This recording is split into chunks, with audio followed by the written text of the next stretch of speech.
In this section, we're going to look at how Japan is going to fall apart and then reunify, and how all this connects back to East Asia.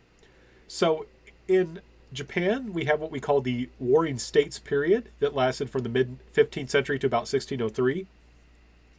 So, you can kind of think about it this way. The United States, we had a civil war that lasted 5 years, right? 1861 to 1865. Japan will have a civil war that lasted like 150 years. So you can guess that this was something that was very devastating, right? This kills a lot of people, it destroys a lot of property.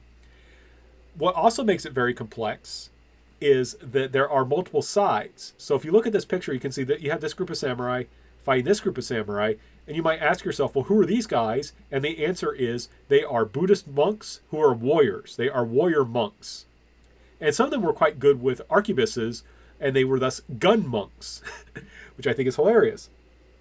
They were also called the teeth and claws of the Buddha. So again, in the United States, you had a civil war. It lasted about 5 years. It was very exhausting. It killed a lot of people. And there were two sides, right? The Union and the Confederacy. In the Japanese Civil War, it lasted over 150 years, and there were multiple sides, right? In this video, or I'm sorry, in this image, you can see three sides.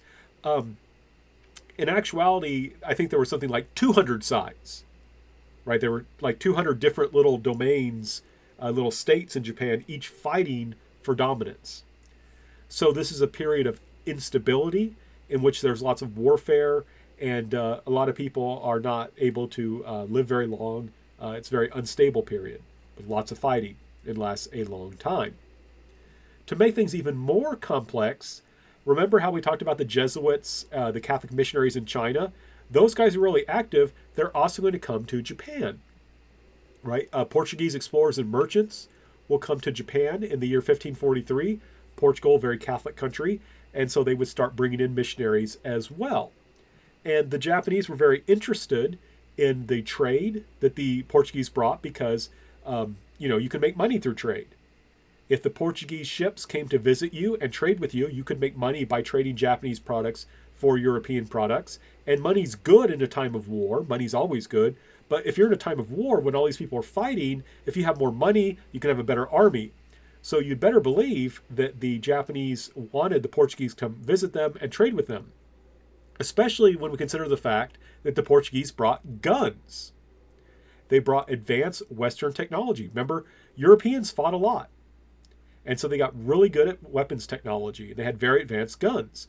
The Japanese are also fighting, and they're like, wouldn't it be useful if we got some of these European guns and we use them fighting? And of course, also, like I mentioned, the Portuguese brought in Jesuit missionaries. And some Japanese people will convert to Catholicism. Actually, several 100,000 will convert to Catholicism. Now, sometimes the reason they did this was just for practical purposes. Hey, if you Japanese can see yourself to being Catholic, maybe we'll come visit you and sell you guns. And maybe we'll even give you a discount if you become Catholic. I mean, some of it was just practical. But there was a certain attraction among some Japanese people to Catholic Christianity, and many of them converted for sincere reasons. And I would just want to point out this image here is of St. Francis Xavier, the first Catholic missionary to go to Japan. And it was painted, and he's a Jesuit, and it was painted by a Japanese Catholic. So this is a kind of Japanese Catholic interpretation of Western art. I think it's a really neat kind of image.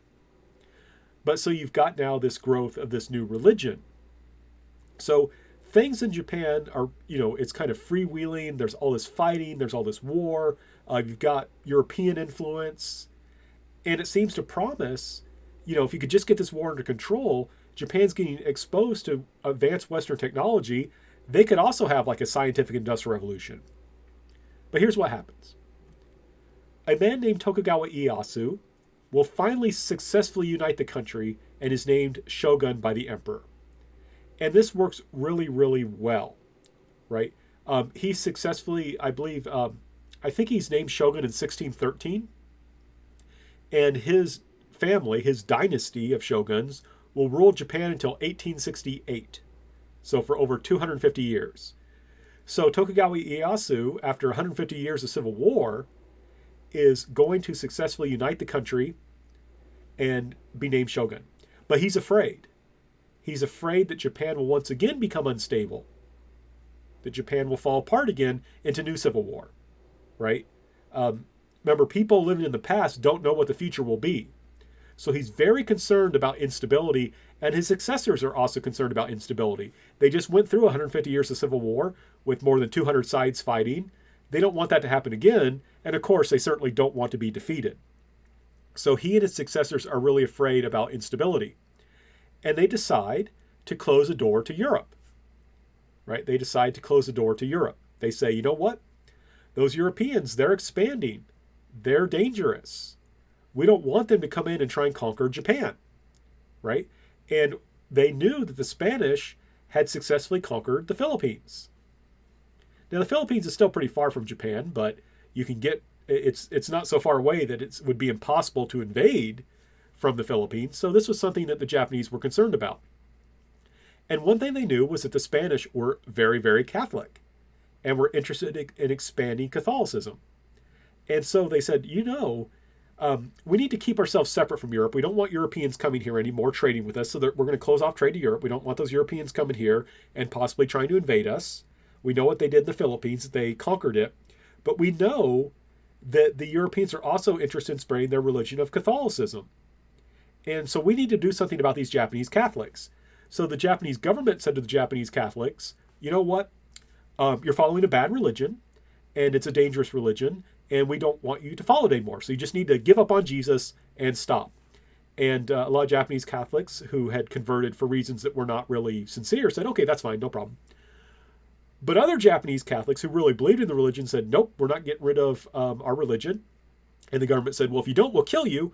And those Japanese Catholics said, well, go on ahead. And the Japanese government killed thousands of Catholics in an effort to destroy Christianity.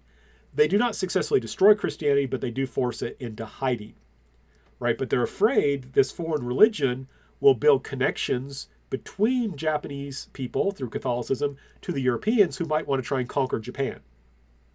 So they just went through all the civil war. They don't want to come back. So they want to prevent Europeans from coming in and conquering it. They want to prevent these Christians from possibly rebelling or from deciding to help the Europeans conquer. So they decided to try and destroy Christianity. Now the Japanese, though, will open a window to Europe, right? I want to stress, they close a door. They don't want the Europeans coming in and having as much influence or running around Japan like they had in the past. There were lots of European people in Japan. But they will open a window. And what I mean by this is they will allow the Dutch to come to Japan. They have to stay on a tiny little island. They're only allowed off this island. I've been to the island. It's less than a mile long. They're supposed to stay on this tiny, tiny island. They're only allowed off twice a year. And the reason that they allow the Dutch to come in is that they're not Catholic, and the Dutch promise, they're Protestant, the Dutch promise not to engage in missionary work. And the main reason that they want the Dutch there is the Japanese want someone who can tell them what's going on in Europe. So that's why I say they open a window. Whenever new Dutch people come to Japan, they have to go visit the shogun and tell the shogun what's going on in Europe. Especially, are the Europeans preparing to invade us? Right? So the Japanese, like I say, they close the door to Europe. They want to get rid of Christianity. They want to make sure that there's no possibility of having influence from outside on Japan that could lead to instability and civil war. But they also want to make sure that the Europeans can't invade, so they open a door. They open a window so they can look through and find out what's going on. That window is the Dutch and the information they bring. Now, here's what I think is particularly striking. Remember, the Japanese had got guns from the Portuguese, and the Japanese engaged in reverse engineering, right? They took apart the guns the Portuguese gave them, and, the Japanese, by this time, they had been at war for a long time. They knew how to make good swords and work with steel, so they were able to start making their own guns. So the Japanese government is going to build large amounts of guns, right? So they have the ability to develop, to reproduce Western military technology, and they use it very effectively. You can see here in this image, these are mounted samurai, traditional warriors, attacking a group of soldiers armed with spears behind a fence, but you can also see they have guns. And so these guys with guns are able to shoot these samurai and kill them before the samurai can even get to them. And one thing I want to point out, you could train a guy you could take a peasant from their fields and teach them how to use a gun in just a few days. But it took years to learn how to fire a bow and arrow and how to ride a horse and use weapons like these spears. So guns were very efficient militarily. With guns, you could raise up a really big army very quickly, didn't have to train them that much, and they could be an effective force that could kill soldiers that were much more expensive to raise, that took a lot more training. In other words, peasants could use guns to kill samurai. Now, this was fine when there was an effort to unify the country. Tokugawa Ieyasu certainly used these kinds of soldiers to try and unify Japan. But the thing is, they were a danger once you had peace and stability. So instead of saying, we know how to make guns, let's build better guns. The Japanese government said, ooh, we don't like guns. The peasants can use those guns to rise up in rebellion to kill samurai. We don't want that. So it's astounding. The Japanese basically forgot how to make guns. They would still make a few ceremonial pieces, but for the most part, they just stopped making guns. They decided to emphasize swords and other such more primitive weapons because they didn't like the fact that a gun could allow an untrained peasant kill samurai. So their interest was in stability over development. Guns could destabilize our social system in which samurai are on top. We don't want peasants to be able to kill samurai. We want the samurai to stay in charge, so we're going to stop making guns. So when we think about this together, China and Japan, except for Hideyoshi, who tried to invade China, and Korea all have in common a search for peace and stability. We can understand that. Civil war is not fun, especially civil war that lasts 150 years with 200 different sides. Right? We want peace. We want stability. We want to be able to, have a society that makes sense to us.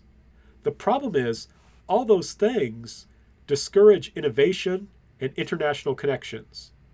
The Ming could have gone out and explored, but they chose not to. Why? They were afraid of outside influence. Could bring instability. The Japanese cut off outside influence as much as possible. Why? They were afraid of instability. They had good reasons to be afraid. But that discourages innovation and international connections. And the Europeans will be pursuing innovation and international connections like crazy. So what's going to happen is, for very good rational reasons, East Asia will fall behind Europe.